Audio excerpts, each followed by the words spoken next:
Well, good morning. Dr. Glen here with another Monday morning motivation. So hopefully you're as excited as I am. I mean, the holidays are less than a week away. Maybe you're even on your holidays now. Congratulations. But with that comes the most stressful time of the year for the majority of us. You've probably heard this before. The most stressful times for the majority of individuals are the major holidays.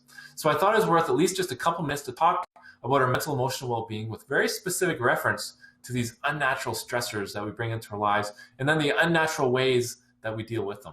So if we're talking about unnatural stressors, that assumes that there's natural stress, and there most certainly is. You see, our bodies require stress for optimal growth and development, optimal health and wellness. We need stressors, but they have to be natural. These are things that come from the organic environment. Typically, they're very predictable. We've seen them before. They're nothing new for us. They come in very predictable ways, and they're short-lived, and usually they're dealt with at a community level. Now, compare that to the stressors that we have now, especially around the holidays. These are things that come at us all different ways throughout the day. They're not organic in nature. They're very synthetic and derived. Typically, they're complex issues, things like career stress and financial stress. We're not going to deal with these over a day or two. These are long, complicated situations to deal with. And most devastating, I think, is we deal with them inwardly by ourselves. We don't have that community support around us that we used to in the past. So how do we manage this? Because the stressors aren't going to go anywhere. We can't just get rid of the stressors, but we can most certainly deal with them properly. The first one I want to talk about is just this kind of random stressors that come from all of our devices. There's no rhyme or reason to it, and our body can't adapt to it because there's no predictability to them. But we can put that in.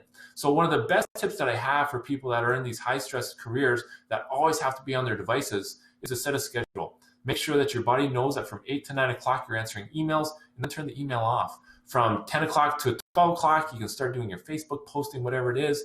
Again, your Facebook for your friends can come in the evenings. You can check your email again later on in the evenings. But keep that schedule consistent and give your body a chance to be able to predict when those stressors are coming, and your body will respond in a very different way, very healthy way. The next one is one of my favorites, is to make sure that we're getting more organic stress into our lives. The only way to do this, the only way is to get out into the natural environment. That's why I like it so much. You can improve your health and wellness and the amounts of stress that you have simply by going for a walk in the rain, getting out into the forest, taking your shoes off and walking through the lawn in front of your office at lunchtime, whatever it is, make sure that you're getting some positive natural stressors into your system and fill up those stores before it starts being depleted by all that unnatural. The last one I want to share with you is to have a conversation around community. You see, we're becoming more and more isolated from all the devices, and it's one of the easiest things to get back into to improve our health is to start getting more community around us. I think it'd be a wonderful goal for 2017 if we all decided to be a bit more community-minded. Instead of texting our friends, picking up a phone and asking your friend how they're doing. Instead of picking up a phone, actually dropping into their work and sitting down with them for a few minutes face-to-face and getting those reactions, shaking hands, patting each other on the back, getting a little bit more of that human connection together so that we can start sharing some of these stressors and then dealing with them as a community. So that's my short, brief discussion about how hopefully we can start changing the stress around the holidays and especially have a better impact on 2017 with regards to all those unnatural stressors that we're bringing into our lives. You know, if you have any questions at all where I am, Dr. Glen at rfwellness.ca. By the way, I won't see you again until after the holidays, so I wish you and your family a wonderful, safe holidays. Enjoy all that it has to offer, and I'll see you next Monday morning.